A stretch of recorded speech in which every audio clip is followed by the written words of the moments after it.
Good evening, everyone here and all those watching at home.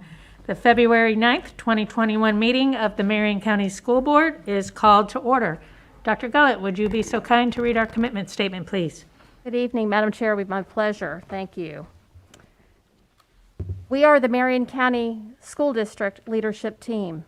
When we come together to work, we are efficient, effective, and productive. Our three most important characteristics are dedicated, transparent, and individually responsible.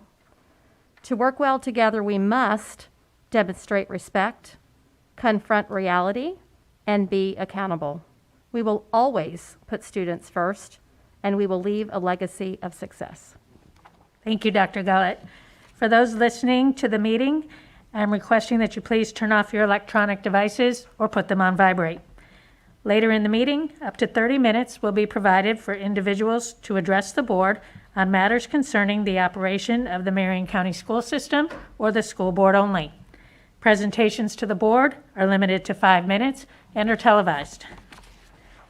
If you wish to address the board regarding a regular agenda item or matters on which the board customarily takes action, you must first complete a peach form located on the table in the hallway. If you wish to address the board regarding a public hearing or a student discipline matter, please complete a lime green form.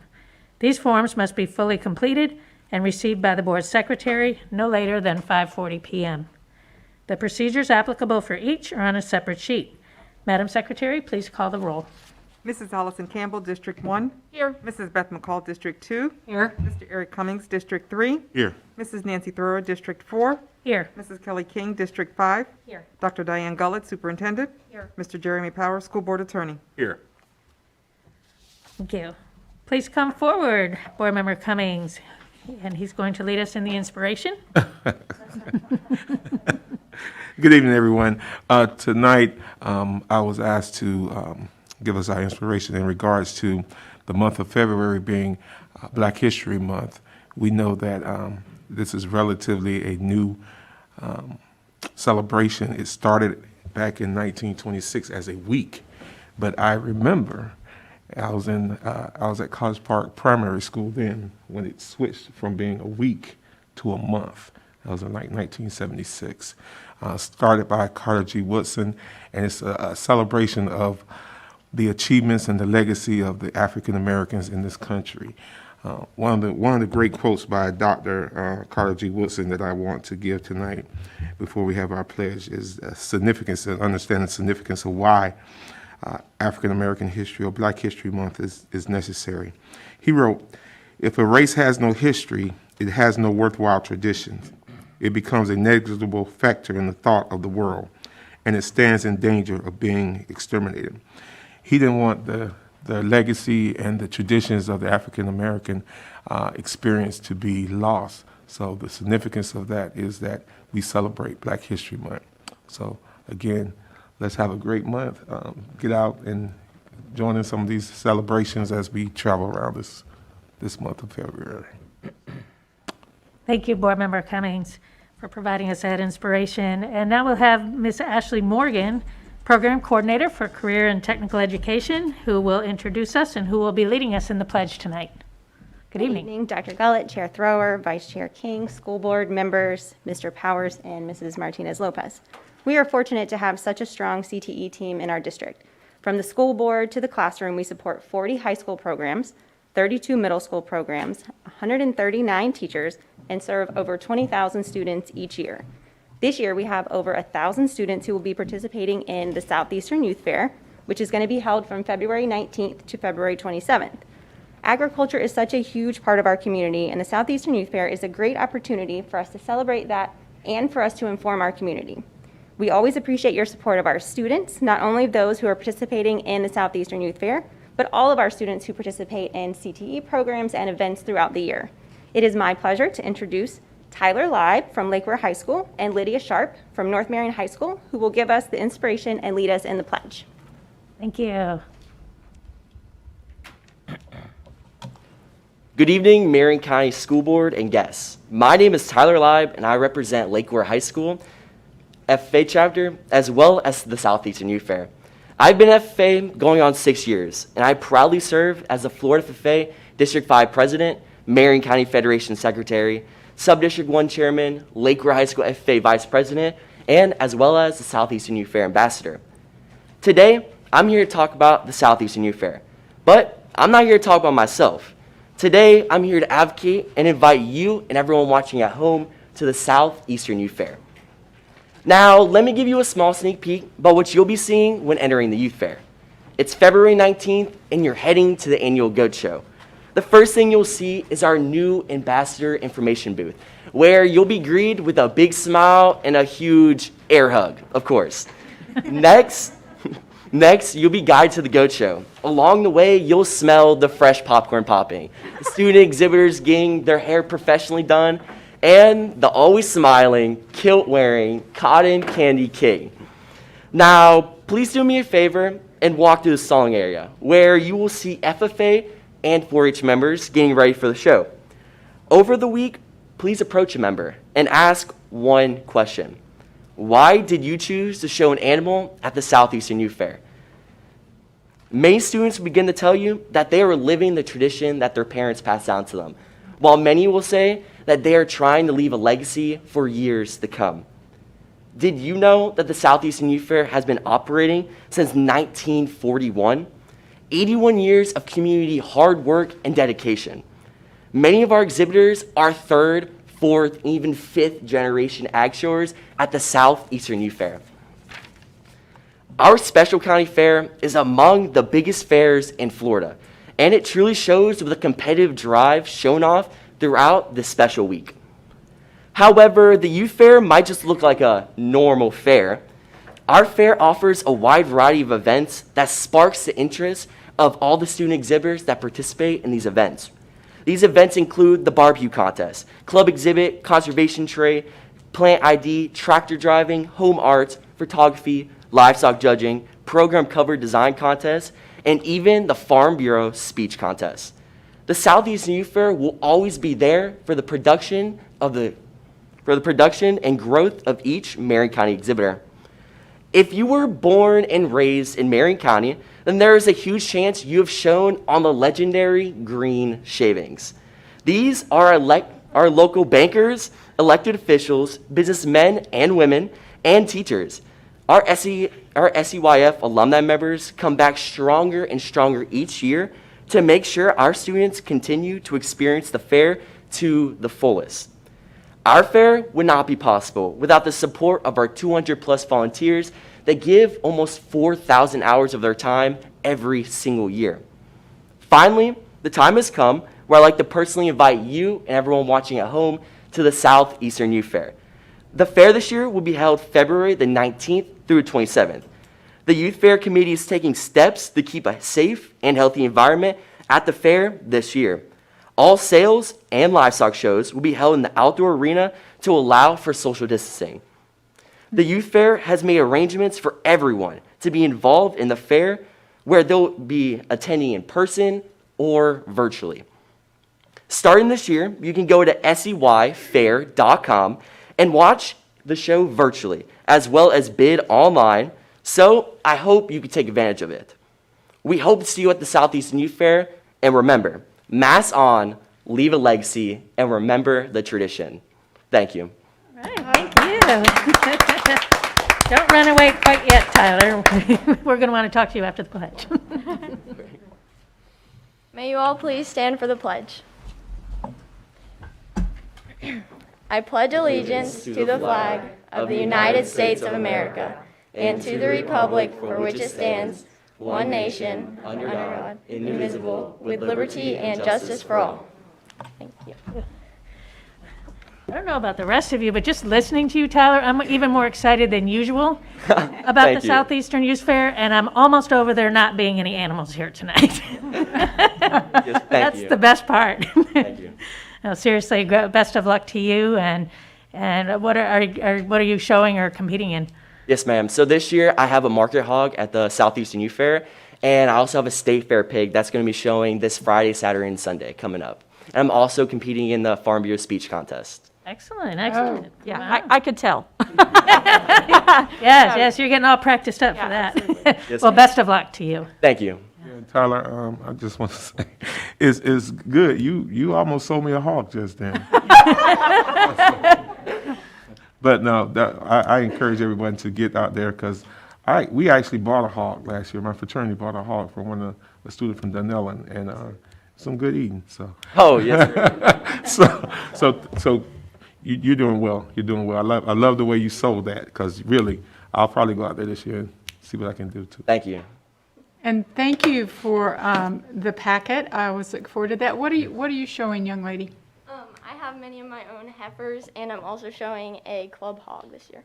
Awesome. It's so much fun to go and watch the auctions, and I know it'll be a little different this year, but it is absolutely one of my favorite things to do is the Southeastern Youth Fair. My children, when they were younger, they participated, and it was really, my son did for a while, it was really a great experience. So, good luck. Good luck, guys. Absolutely. You guys, I'm really, really excited about it. I know Sarah Lafise and her team have done a terrific job to ensure this is going to be a safe event for all. I'm excited to see the virtual opportunity that's going to be out there because I think that will allow even more people to participate that have never participated before. Last year was the first time I attended, and actually we were supporting some of my kids' friends who were showing. And so I have a 7th grader who's in ag right now. I'm not sure. He just started the class, at the beginning of the semester. So we'll see if it sticks with him. I don't know. We'll see. But excellent oratory skills. As a speech teacher myself, I'm very, very pleased to see how effective you are in your public speaking, and I'm sure that you will do very well. And I know that showing animals and all that FFA and all the youth fair brings, it really, you have to exhibit significant leadership skills and significant communication skills, and it really does develop a very well-rounded student. And so I'm very, very pleased that you guys are here to share this, and I hope everybody gets a chance to participate in the fair. Thank you. Tyler, I have to say, you grew up. He was my student. And when I heard that name, I'm like, what? So the little 8-year-old boy, Tyler, when I heard you, I have to tell you, I think you have given one of the best speeches I have ever heard up here. And well done, sir. And your mama has to be so proud of you. Yes, ma'am. And it's That's crazy how they grow up and you don't recognize them right away. So I just loved seeing how much you have grown, and best of luck on your speech. I think you are probably going to win that. But Didn't you just want to go buy some bacon or something like that? I don't know, but I look forward to that too. This Yeah. youth fair is the hogs. If you see those little Those little kids when they're chasing them around and the cows, it's just a lot of fun. But when I'm there, I'm going to specifically look for you Absolutely. also. So Thank you. best of luck and best wishes to you too. So.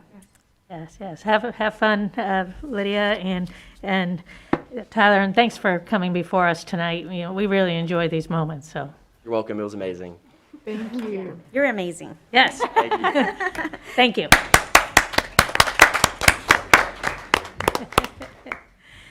All right, I recommend approval of the agenda for the February 9th, 2021 school board meeting with the materials in the board packet, those materials distributed to board members at the meeting, and the audio recording included as part of the official record of the meeting.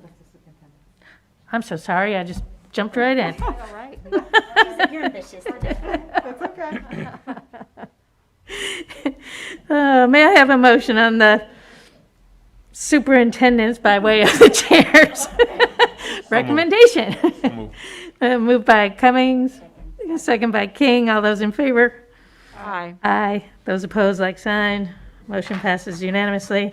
Want to take my part on this one to make up for it? May I have a motion to approve the minutes for the November 18th, 2020 administrative briefing and work session? Moved by King. Second by McCall. Are there any additions or corrections to the minutes?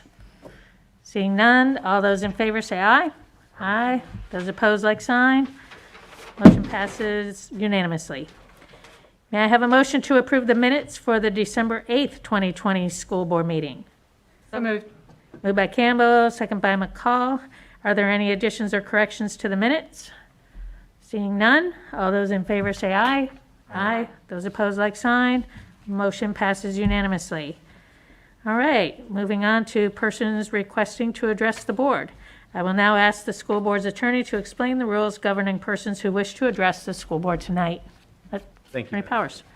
In compliance with Section 286.0114 of Florida statutes, the school board has adopted uniform procedures for public speakers who wish to speak at tonight's meeting, either regarding one of tonight's agenda items or a matter relating to the operations of the school district. These procedures will ensure the public has a reasonable opportunity to be heard on school board and school district matters. A written summary of these procedures is available from the table in the hallway. Public speaker forms are also located on the same table. The completed forms were due to the school board secretary no later than 5:40 p.m. Tonight's speakers will be called prior to the business portion of the school board's meeting in the order of receipt by the school board's secretary.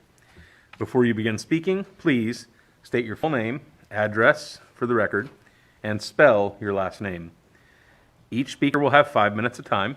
However, if there are more than 5 persons who wish to speak, the board may seek consensus to limit each speaker's time to 3 minutes. When the speaker has 1 minute remaining, the speaker will receive a visual notice to complete his or her comments. Speakers may not yield their time to other people. Speakers and meeting attendees are expected to conduct themselves in a respectful manner.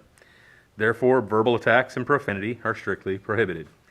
Pursuant to the procedures for public comments, item 6, speakers are not to identify specific individuals other than themselves or their child unless a statement is provided 24 hours in advance.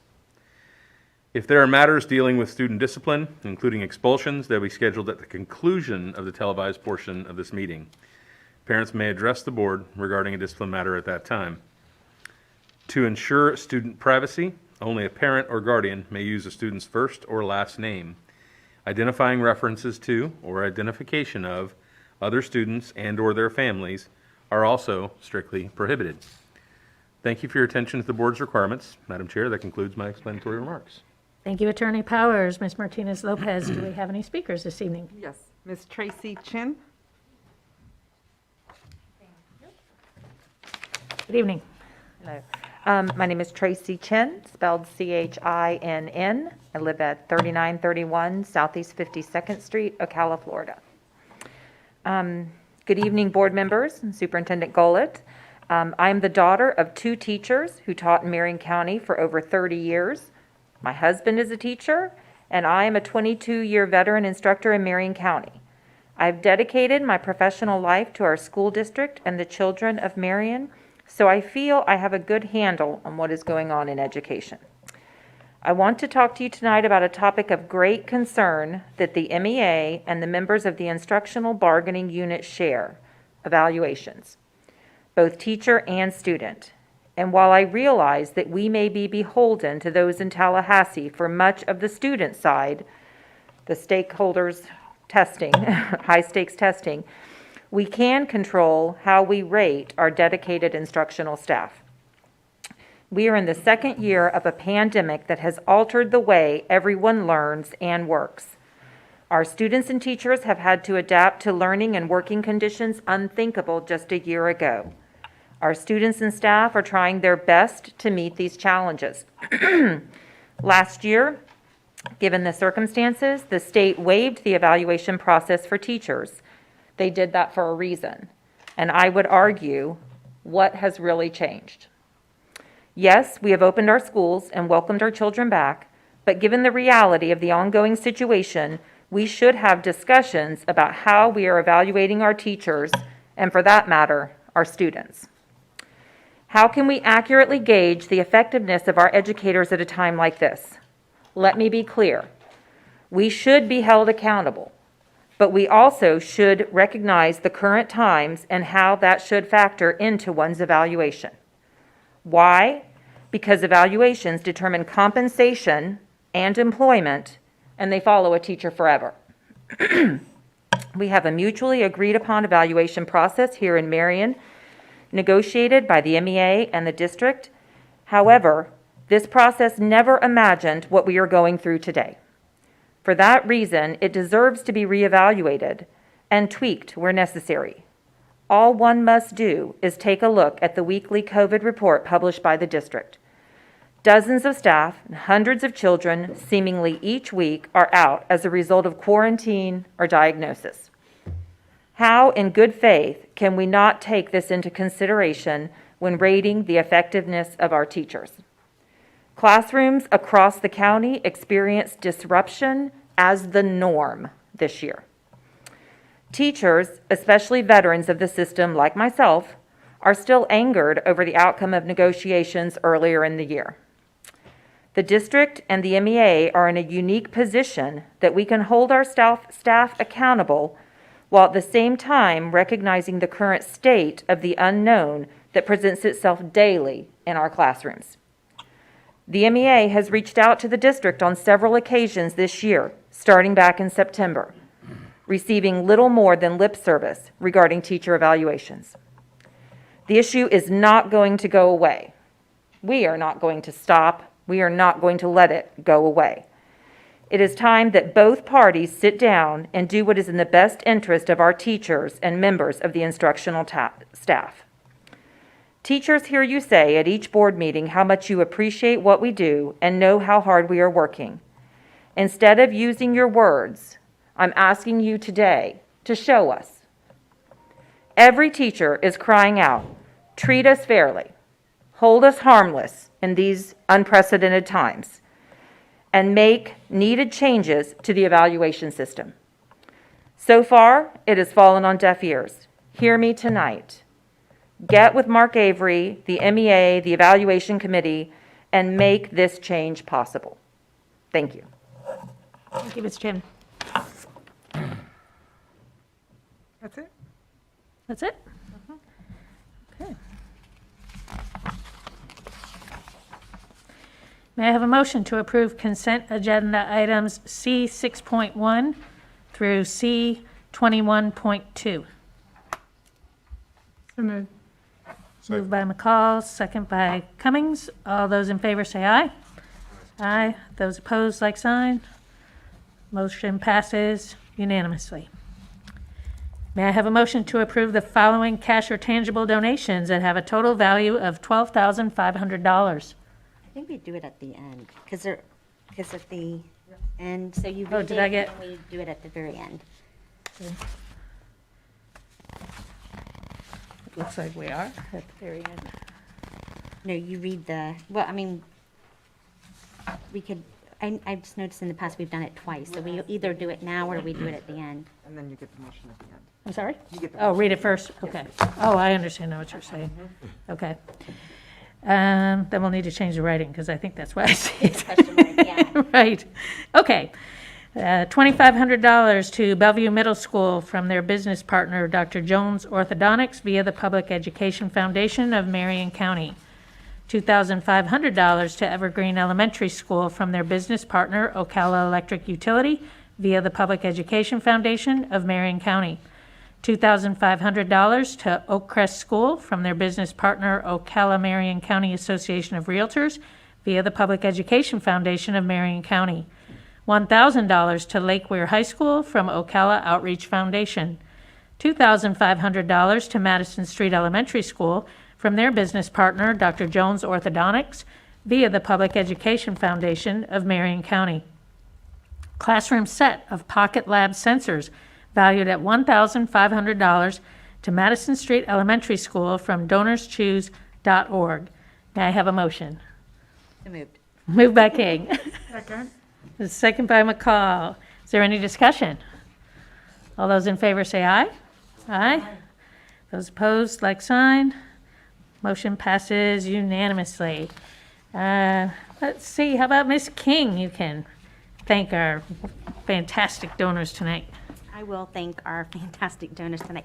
On behalf of the Marion County School Board, we are very appreciative and with great gratitude, thank you so much for your generous donations to our schools. You help us run our schools more effectively. So again, thank you. Thank you. Have some meeting reminders. The following administrative briefing and work session is scheduled for February 18th, 2021 at 9 a.m. The purpose of the work session is to discuss construction projects updates, review of McIntosh Charter School renewal application, social emotional learning curriculum, Quarter 2 Transformation Schools Data Update, and COVID-19 Health and Safety Committee Update. The following administrative briefing and work session is scheduled for March 4th, 2021 at 9 a.m. The purpose of the work session is to discuss new charter school application review, 5-year school plant survey, district offices MTI update, transportation custodial updates, and early childhood learning academy proposal. Okay, we'll move forward with board concerns, and we'll start with Ms. Campbell. Sure. I want to first go back to what Ms. Chen was talking about, and I know that it's kind of up to board discretion how we want to handle whenever there are comments that come before us to determine if we want to address them at that point. I did see that Ms. Chen has left, as have the staff that were present in the room, I believe, to potentially address what her concerns were. I asked about evaluations in my meeting with Dr. Gullett in this past week, and I'm curious as well to know how that is going to play out. My thought is that we as a board have gone to the legislative delegation and specifically petitioned our legislators to say, hold us harmless this year. If you make us do this testing, hold us harmless. Yet our educators in Marion County are concerned that we're not holding them harmless as a district. And frankly, that is a little disconcerting to me. And so I am interested to know if we could talk about that a little bit. However, I have talked to Mark Avery briefly myself about this, and I understand that there are frustrations, but I also want our educators to understand we cannot consider this a gap year. We have to, and I know they're not, but I'm just saying that publicly. While we know what the spring of 2020 looked like from an educational standard for our district, we know that we're not doing that. We are doing far and above what that was for us, and our teachers and staff and students have worked exceptionally hard this year. But I'm very, very fortunate, I have to say, that having 3 children in the district, I have not had one of them have to be quarantined. And I would say I am in the great minority, because there have been hundreds of our kids quarantined. That drastically impacts their educational performances, drastically impacts the educational delivery that they are receiving. They might have to even change teachers in the midst of a quarantine now that we don't have as many doing online instruction. So I really would like for us to hear what the opportunities are and actually consider Ms. Chen's recommendation of what are we going to do about teacher evaluations this year. I'll end that comment, and the only other thing I was going to say is another big thank you to Immerse Church this weekend. It was a beautiful celebration specifically for our females in transportation. It was their women's prayer breakfast, so it really was specifically for that target audience. But please know, everyone in transportation, that you are loved and you are appreciated. And I just feel Immerse Church did a really good job of partnering with our transportation folks to say that. And that's all I have. Thank you, Board Member Campbell. Board Member Cummings. Good evening, everyone. I want to give a good job to Board Member Campbell. She was the speaker there at Immerse Church on Saturday morning. She did a good job, excellent job. And they did celebrate our transportation department in a great way. Dr. Gullett was there. Chair Thor was there. It was really a good time to see how they celebrated our transportation department that does a tremendous job day in and day out. Going and coming. They do a tremendous job, and we've heard their cry as well, and we know that they have some legitimate needs, and we're going to try and rectify those things as well. I too, Board Member Campbell, heard Ms. Chen as well with her comments, and I do want us to have discussion about what we can do for our teachers. I've talked to Mark Avery as well, and that is a, I think all of us have stated how we feel about the situation with the evaluations of the teachers. So Dr. Gullett, we want to definitely figure out what we can do.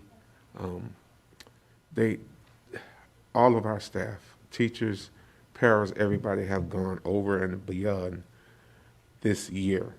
This has been a challenge for everyone this year, and we don't need them to be penalized because of things that are beyond their control. So whatever we can do, we have asked our legislative delegation concerning testing and things like that. Our kids still got to be tested because we need to know where they are. We need to know exactly what we're working with and how to work on those slides or those gaps that we talk about. So I'm interested in that conversation and not just interested, I want to know how we can work it out and figure out a way to make a difference.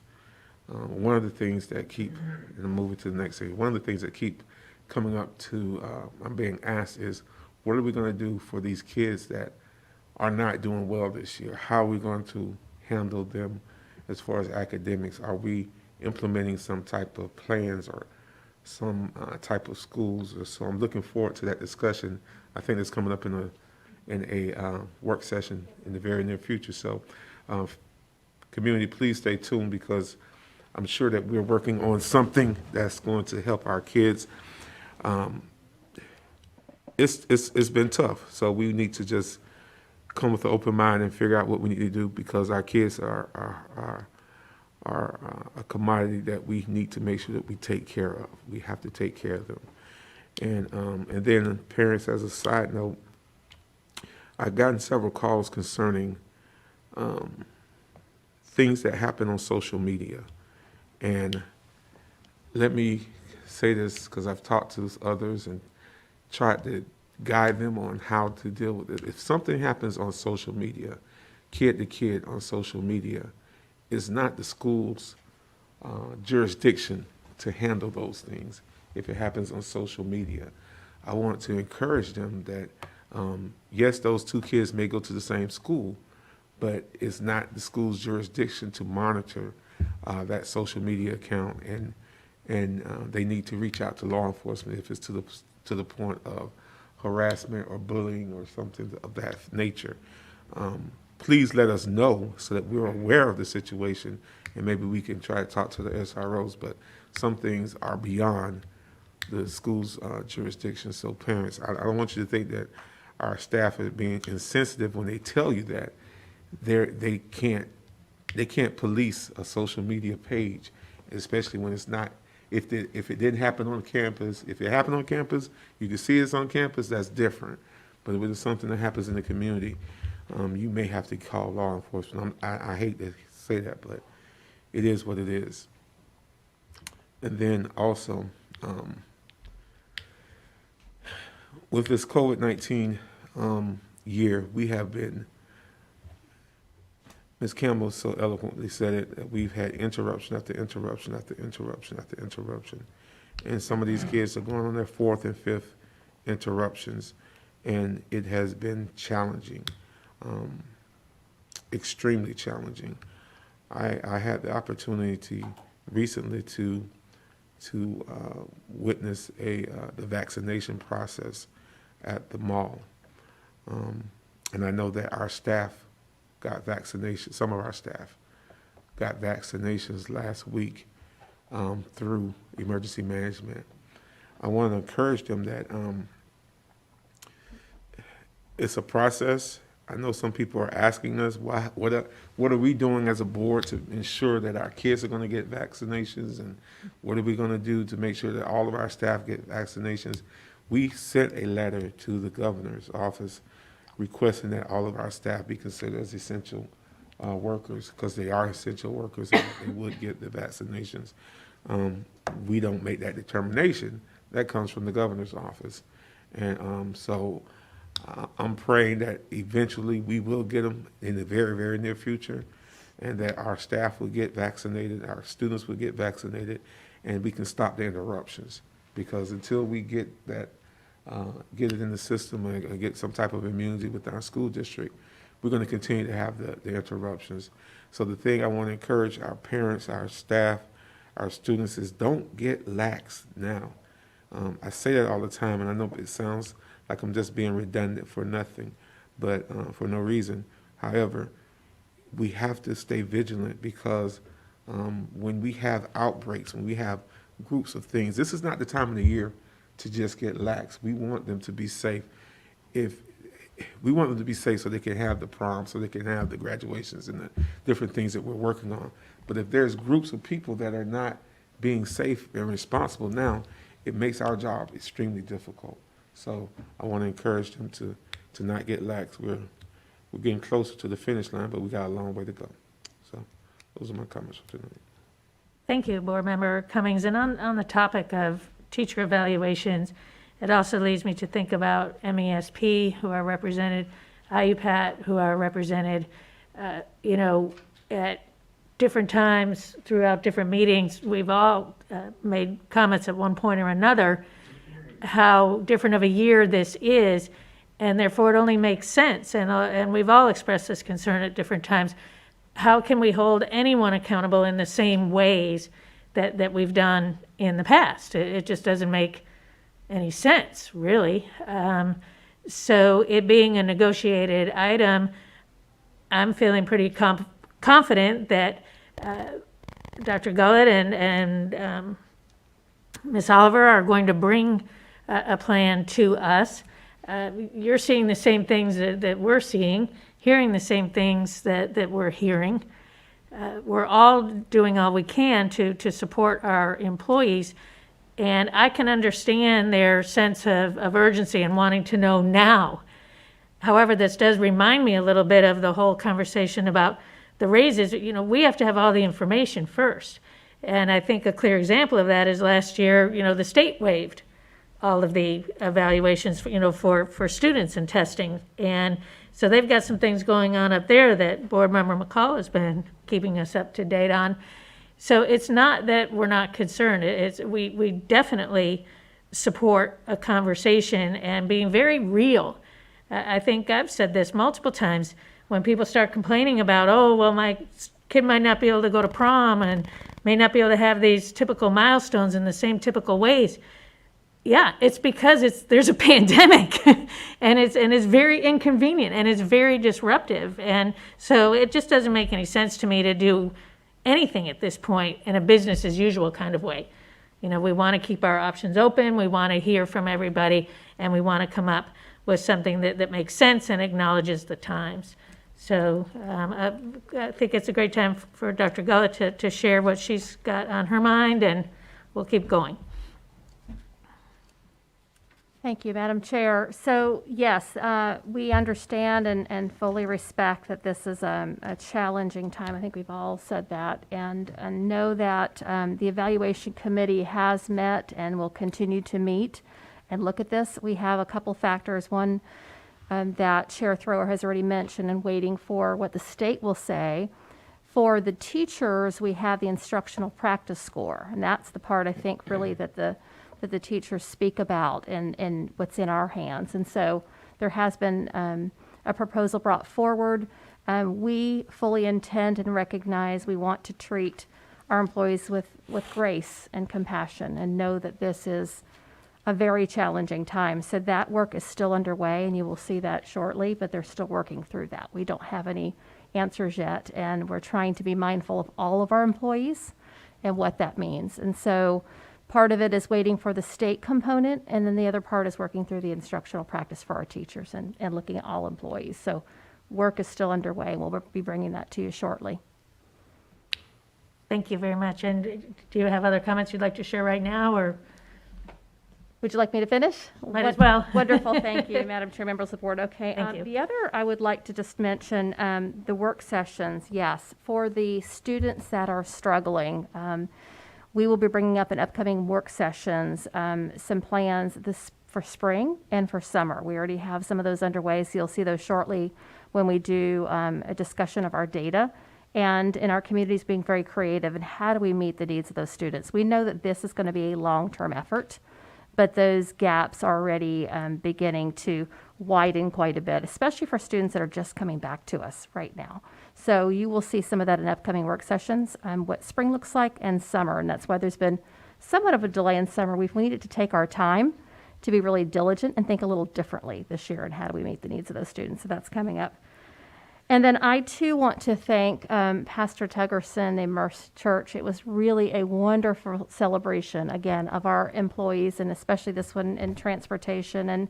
And I said on behalf of the school district, it's just a great example of partnership that's underway to celebrate our employees and the impact to our community. So without our drivers and our bus aides, our students wouldn't be ready to come to school to learn and wouldn't be taking them home safely. So really thank the partnership of Pastor Tuggerson and his lovely wife and the whole team. So thank them for that. And I am really looking forward to the youth fair, to the Southeastern Youth Fair. Looking forward to getting out there. So thank you all. Look forward to your further comments tonight.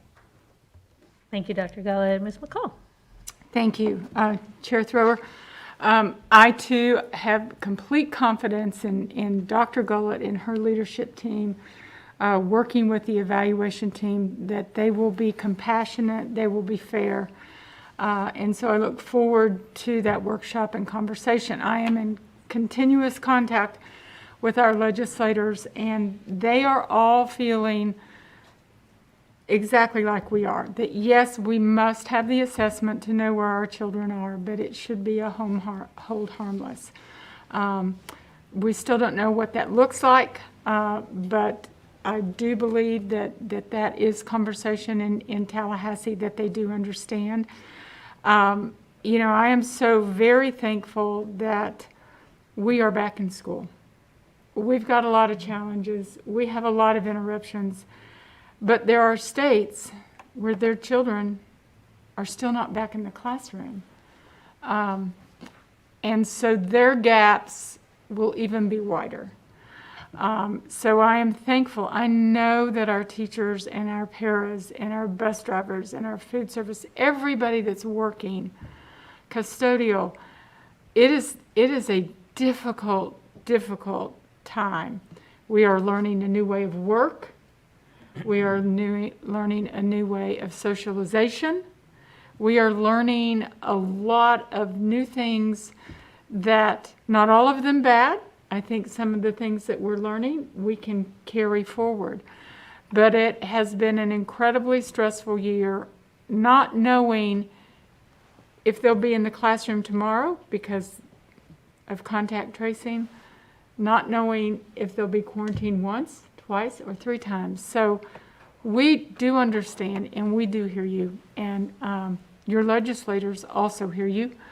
And they're also very concerned, as we all are, about all those missing children. So they're working on putting data together. I know Mrs. Thrower was charged by the Florida School Board Association to get some data, which she did, to try to figure out what's going on with some of these children that we can't find and hear from. So we are working on it. You may not always be hearing, but please note that on a daily basis we are working on it. And I again want to congratulate the 2 young people that were here tonight. You know, there's so many good things that go on. We read about really tragic and bad things in the paper, but then you have these young people come tonight. And you know that we're in good hands because there's so many more of them, like the Tylers, and he's going to go a long way. So with that, does complete my comments. Chairman Thrower. Thank you, Board Member Call. Vice Chair King? Yes, I have to say that was the highlight of my evening, was seeing Tyler come in, and they did such a great job this evening. You had him in 2nd grade, is that right? Third grade? 3rd grade. They grow up kind of quick, I guess. It's just always kind of interesting, you know, when you have a student and they're 8 years old and then you see them maybe 8 or 9 years later and then they're grown up and you don't always recognize them. And so it's never that the teacher purposely doesn't recognize you. I think they just truly don't recognize you. It's not intentional, like, oh, my student. Right. So, yeah, so that was a lot of fun. I'm glad the evaluation was brought up. I know we have spoke about this several times, so I think it was a little bit of unfair to say it fell on deaf ears because we have been working hard and Dr. Gullett does not have the answers. So to say that it's fallen on deaf ears and we're not listening and we aren't being trying to come up with a good plan was a little bit, I think, unfair.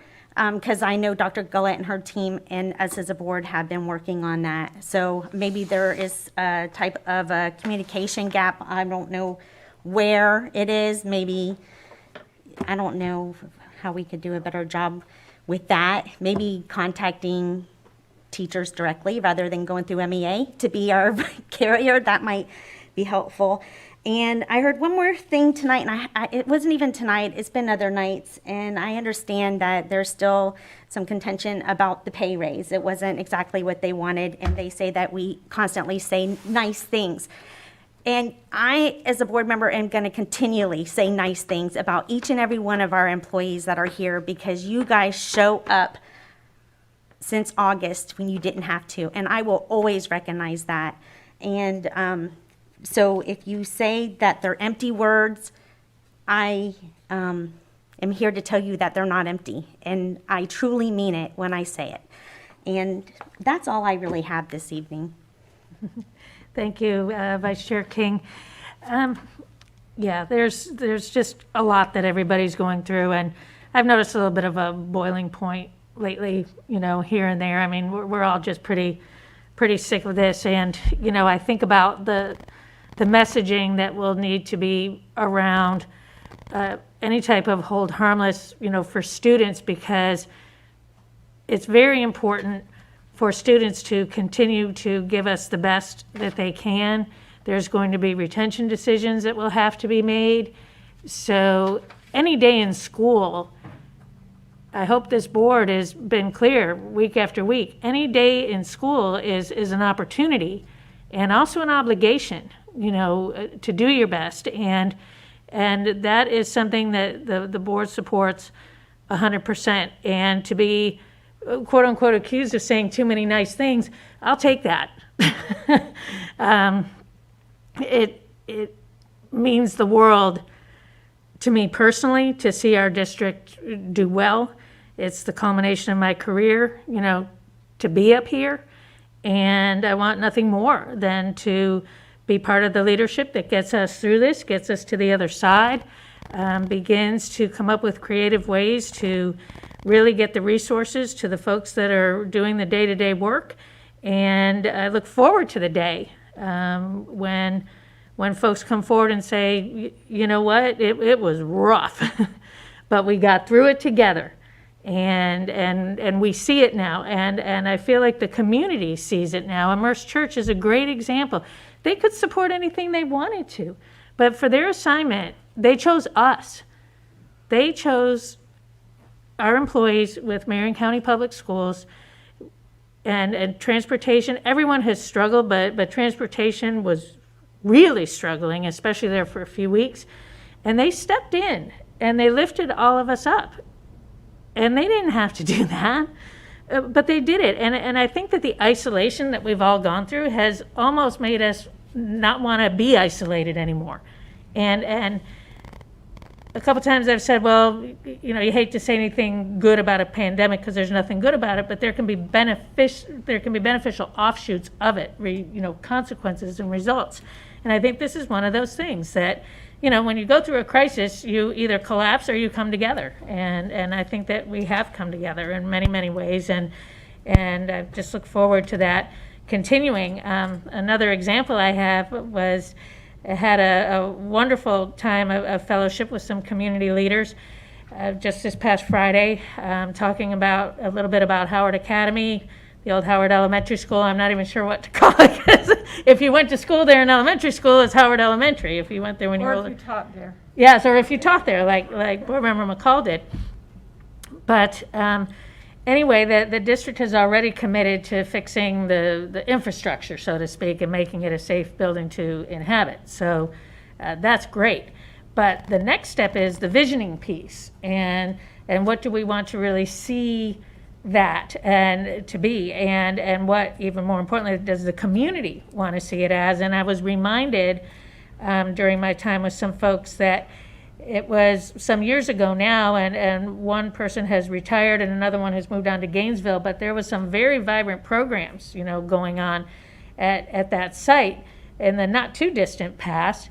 And so I think that forming a committee that each of us would have the ability to appoint someone, and then also, Dr. Gullett would think of folks within our school system that would be good to be on the committee, and then have one of us be willing to volunteer to be on that committee, to be hearing things, is a great way forward, because in the end, we can fix up a building.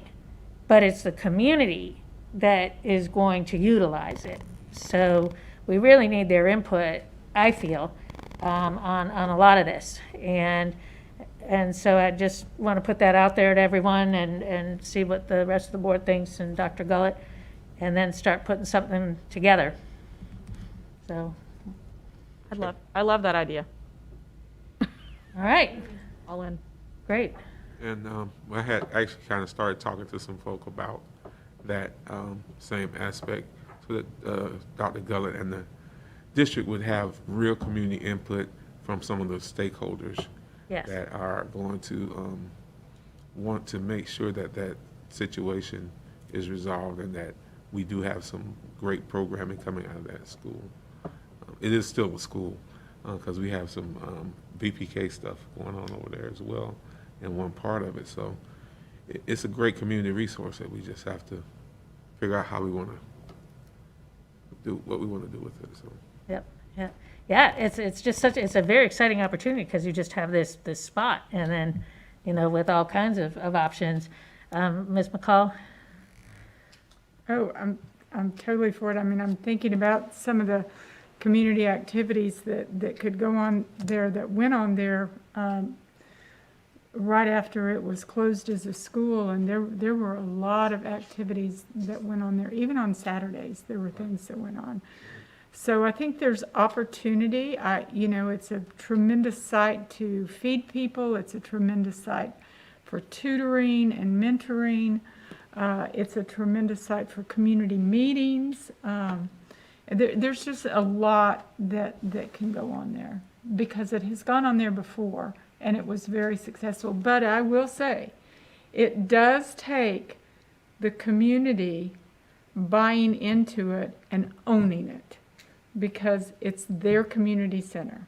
It may belong to Marion County Public Schools, but it is their community center, and they need to decide, what does that look like? What does that look like? When I looked at that center, I mean, there's so much there that has not, the potential for it hasn't even been tapped. Nope. Because when you think that it has the Marion County Black History Archives, that should be a place that we have promoted as a place for kids to go for research. Those who are working on their doctoral theses and that have those majors. There's a wealth of information there, and it hasn't been tapped yet. So, I mean, there's so much potential there, and Yeah, you're I right. think of things like the Marion Literacy Right. Council could have workshops and classes there. There's a lot. So yes, I like your idea. Let's put a committee together, but we've got to have buy-in from that committee, from that community. Okay. Ms. King? Yeah, no, I think that's a great idea to have a committee. As I sit here, and we're talking about this a little bit, I know we were just at the Mary Rich building.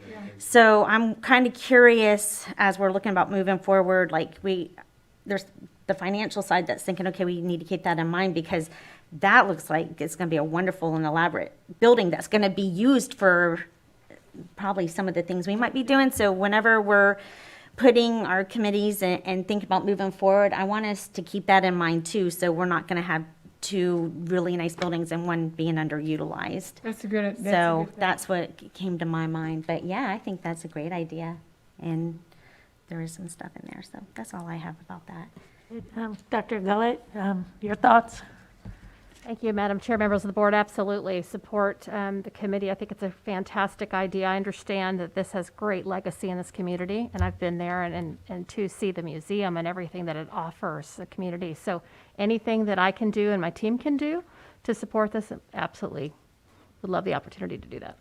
And while we're still talking about that one of the things that we had started as a board 2 years ago was the exemplary district for Marion County. So part of that, us doing that has to kind of involve Howard Academy. And so I don't know if we ever talked with you about it, Dr. Culler, about the exemplary district, but we had, I think it was Ms. Barber. Yes. It was Ms. Barber that was leading that charge, and it requires a community component, which is what Ms. McCall is talking about, that community buy-in, because you have, for us to get that exemplary district, there has to be some community collaboration. So And there is a committee in place for that. Right. That we all appointed to, so. Right. Not that this would be the committee, but their buy-in would be, But I think they could probably work hand in hand. yeah, without a doubt, Definitely. without a doubt. And I know we probably haven't done much with the exemplary district because COVID hit, but we don't want that to fall by the wayside either. Right, right. Yes, and Ms. Barber has always been so proactive in pulling things and events together for our district. She's always been really easy to talk to, and she may be one that would be perfectly suited as far as on the district end of things to represent and attend some of those meetings. Board Member Cummings, would you be willing to take the lead on this? Yes. And one thing that I would love to see from the Black History Museum perspective and so forth, I know I personally in my doctoral program did a project that involved a lot of that history as well. And another recent graduate of our community actually has read my paper, an African American who was an athlete and has come back to our community doing great things. And he read my paper and didn't even know the history of Marion County and how prominent Paradise Park was and all of the wonderful things that African Americans did in the beginning of this community and what Silver Springs Boulevard used to be and how it was, how Dr. N.H. Jones was. So all of those things that even our local students aren't even aware of the history that they could look up to. And so I would love for us to be able to see, similarly to the way Fort King is trying to have field trips go there, then we could potentially have field trips also coming to our own Black History Museum within Howard Academy. So the great ideas, and yeah, local history is really interesting because you feel connected to it, and this just will give us another tremendous opportunity to do that. You think about what they do with Silver River Museum and how that has become a place to go, and everyone knows where it is. So I'm really excited about this, and we'll look forward to. I think that we'll need to put some framework around this, and at least by our next work session, we should be ready to discuss, that we've appointed. I do have a concern with Howard Academy. And the concern that I have is we made a decision several weeks ago about them doing the work, and I'm yet to see anything moved yet. I don't know where Mr. Knight them are with anything. I mean, it's just a building that's sitting there. So when you have a building that's sitting there, you don't see any work being done, the community's going to have angst with that. Right. So I just want to know when we're going to start doing something. I think it's a little early for the committee, to be very honest with you. I'd like to see what the facility plan is going to be in that time frame so that we can at least give those folks some type of a time frame. And I know that we were looking at some grant money maybe to help with some of the renovations. So I think it may be just a tad early for the committee. I think we need to keep it at the forefront. But didn't they say, Ms. McCall, that they could have it done? I'm just recalling. I don't That it remember. would be done by beginning of the next school term.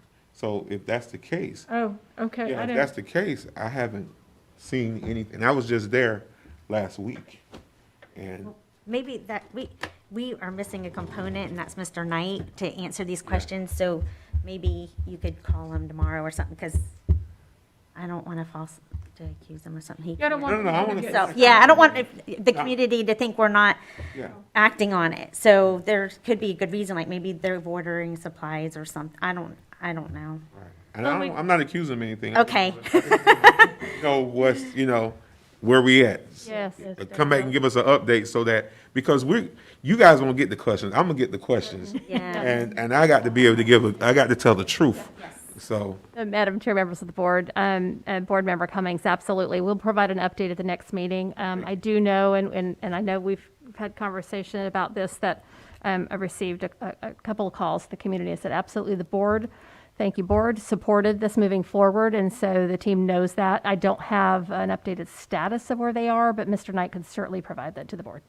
Absolutely, and I see him as being a pretty important part of the communication with this committee, because it is going to be a process, and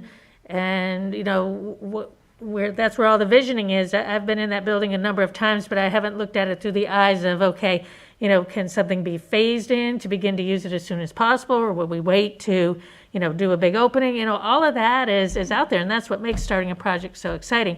And I use the word start. So I would like to bring this up again at our next work session. Hopefully, Mr. Knight can join us. Please start thinking about at least one person that you would like to have part of this committee, and let's create one of the best partnerships ever, where everyone is involved in talking to each other from the ground up. And then that way, the information can be communicated out to the community, and there won't be, the nervousness and the wondering. Ms. Thrower, may I make a suggestion? I think there's probably a lot of folks in that community that would be willing to serve. Am I correct? And so maybe we need to get the names of the people that truly are willing to serve to help format what that's going to look like. I would be more comfortable with that than me appointing somebody, because I don't know who in the community would be really willing to serve. And these are people that had to be dedicated. This is not a short term. This is a long term. So I think we need to put a call out to people that through the churches, through whatever, who would be interested. Now, we don't want it to be a huge committee, so we would have to vet and we'd have to be sure. But I think we'll get the best results out of the people that are committed to do it, that want to do it, rather than me appoint somebody to the committee. That's strictly my feeling on I totally it. agree with Ms. McCall. And the reason I agree with that is because just in talking to folk, I've had about 15 people say, I want to be on a committee to talk about this. Of course, we don't want 15 people on a committee. We do want an odd number, but we do need to have, And it has to versus you guys putting someone on Yeah, there right. that may not have any stake in Howard Academy. And we have to I hadn't keep thought it of that. a workable size, Right. because if it gets too big, nothing gets done. So it has to be no more than 15 people. I was gonna say 7. Well, I think 15, because sometimes people can't come, so 15 makes a really good committee. That's good. That's good. Just my experience. And I think somebody from the city of Ocala probably should be a part of that committee, just based off of what you were mentioning earlier, that with the city having their own Mary Sue Rich thing going on. I mean, I personally, I think that having them, I participate in the Governor's West meetings, and they're very present in those meetings. We had one today. At least having some representative, even if they're not like a voting committee member, but just to come and share some information about plans for Mary Sue Rich. I mean, a lot of what I've seen, at least from those plans, there's going to be a lot of athletic activities happening there. They are going to have community rooms as well. I'm not certain if they're going to be more educational, more tutoring, or if they're going to be more like crafts. I'm not certain what their plans are really for those community rooms, and how if it's going to be staffed by Parks and Rec staff. I mean, I'm sure they have all that laid out, and we just kind of would need to have a little bit more understanding on what their plans are. Of course, they're also a year and a half or longer out, I would say, before they even are able to be in there. Something that the community had shared with me was that, in Howard Elementary, Howard Academy, it's a school. So they want to see it be educationally focused. And educationally focused can be for children, of course, but also for adults.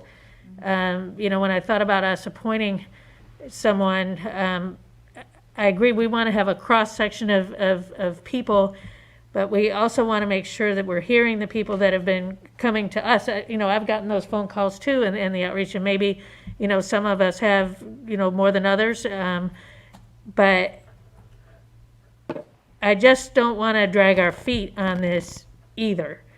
And I think that the sooner we begin coming together, and maybe it would start with a community meeting of all interested parties, or, I don't know what it's going to be. That would be, I guess, what the committee would come up with, and, give us, great planning. A lot of times starts with great brainstorming. What do you see? What are you thinking? What have you seen in the past? What's worked? But I just really do want to get going on this. So the longer that building sits, the more it's going to rot. So I guess we'll talk about it again at our next work session. How about I'll just get you all the names that I've gotten. That's what I was gonna say. Maybe you could spearhead that a little bit. I'll get you all the names that I've gotten. Okay. There's quite a few people. Okay. All right. And I think we do need to hear from, you I'll know, get it to I'm sorry, let me say this for the record. I'll get all the names that I've gotten to Dr. Gullett. yes. Right. And that's us. Make sure that she gets. But I do like the idea of having, you know, Mr. Knight involved. Like I said, the more information that the community gets directly from the folks that are doing the work, then the more they'll really believe that this is something that's a priority and that we're excited about and that it's going to happen. So, okay. That, I believe, is all I had. So if there isn't anything else for the good of the cause right at this moment, we will move on to, oh, go ahead. Oh, I'm sorry. Gosh, I'm missing everybody tonight. Quiet here, that's okay. You've been very quiet, Mr. Powers. Yeah. We do have one matter I've just passed out to the board, just a list of a few dates that might work. We have a schedule for exceptions to a recommended Department of Administrative Hearings order on a disciplinary matter for an employee. The parties get, how this works, many of you have been through it before, they get 15 minutes to state their sides of the respondent's exceptions to DOAH's order. The superintendent's attorney, Mr. Levitt, has provided a list of dates that I handed out to you. I need to know from those dates what date the board would like to hold this hearing on.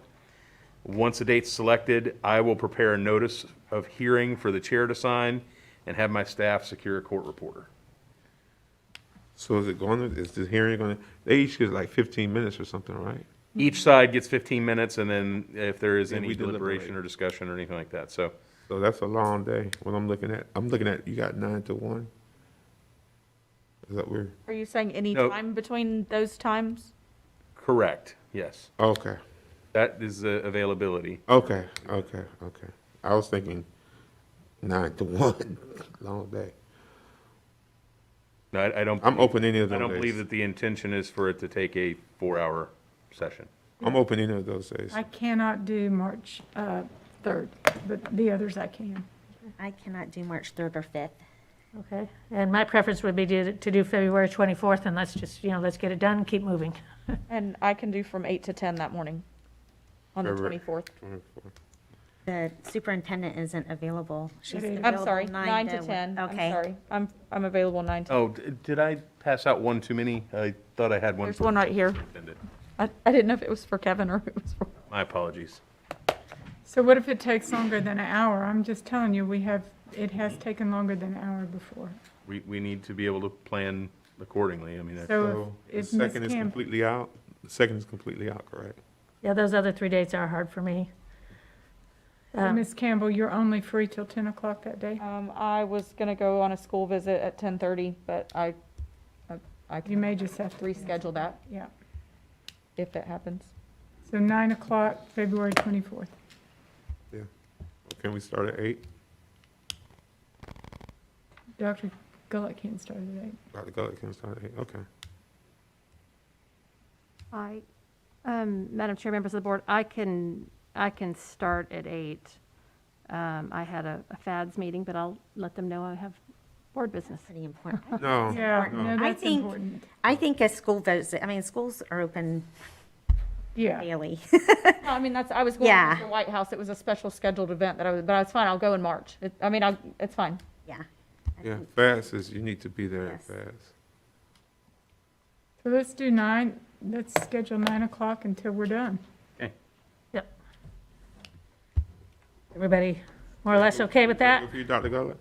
Yes, I think the FADS meeting's still going on, but I'll step out and do that and go back in. Okay. That's perfectly fine. Thank you.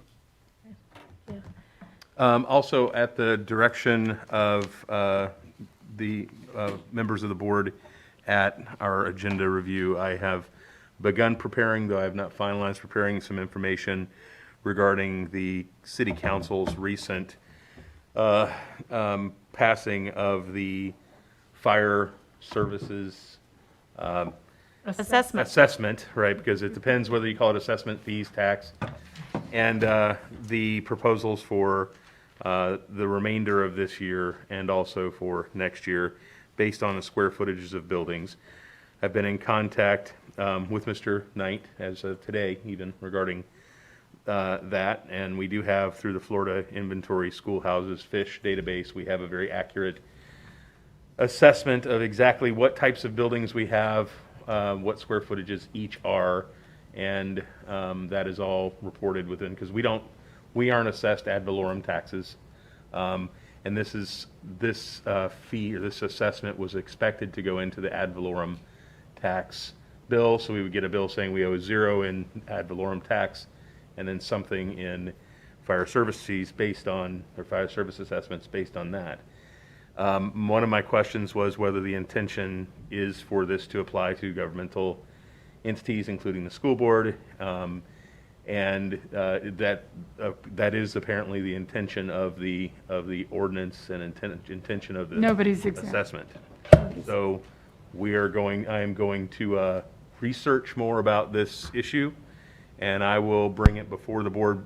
I will also mention that based on our prior litigation regarding some of these aspects, if it is something that I need to discuss in a shade type session, I will, the prior litigation. But as of right now, what I would do is I'm just going to gather information before I make any assessments about what it is we need to do, or what, if there's anything that needs to be done at all.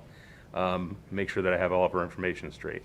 I have been informed by the city attorney that we should have received the initial, or should be receiving very soon, initial invoices as to what would be owed under that score, or under that assessment.